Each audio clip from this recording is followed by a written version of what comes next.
Hey guys, how are you doing? So for this session, I just decided to go ahead and make a video to explain a couple of things.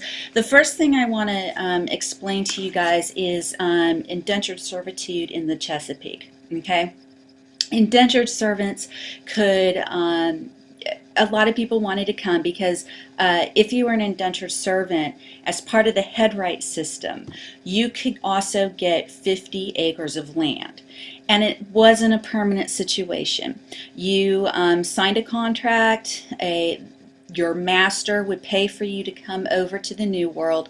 You would work for that person, usually sometimes 7 to 14 years, somewhere around there.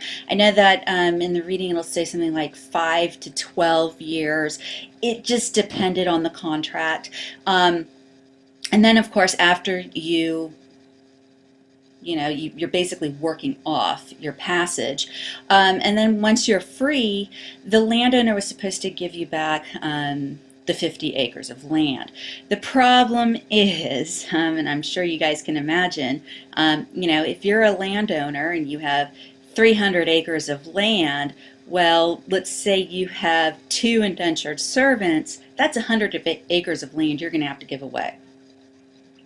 So what started to happen was that indentured servants were mistreated. We know a lot of cases of indentured servants being forced to live in what is essentially a basement. They were starved, they were overworked, they were beaten. If indentured servants got pregnant, they would have additional years added on. If they tried to run away, there were additional years.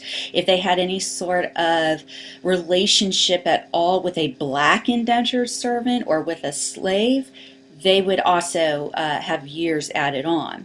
This is something that you couldn't easily hide. And there were indentured servants who successfully ran away, and they published little stories about what happened to them, their experiences.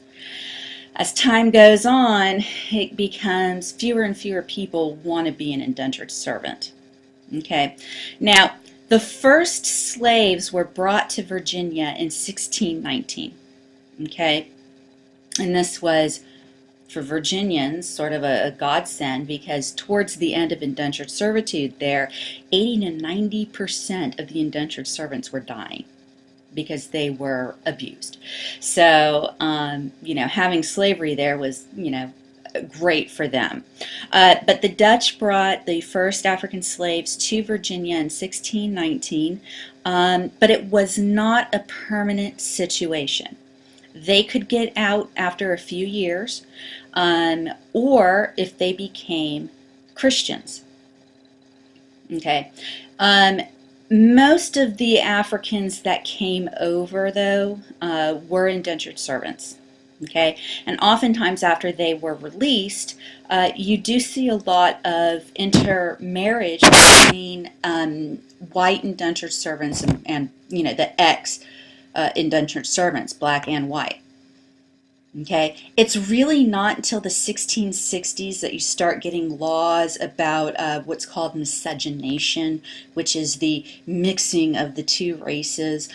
It's also not until the 1680s that you start to see laws being passed in the Chesapeake, particularly in Virginia, about making slavery a permanent situation. This has to do with Bacon's Rebellion, because indentured servants had helped Bacon, and many of the landowners basically said, you know what, we don't need to deal with indentured servants. We're just going to get slaves because we can control them, and they're not going to join forces with another Nathaniel Bacon. Okay, so that is it for this particular lesson. Please watch my next video.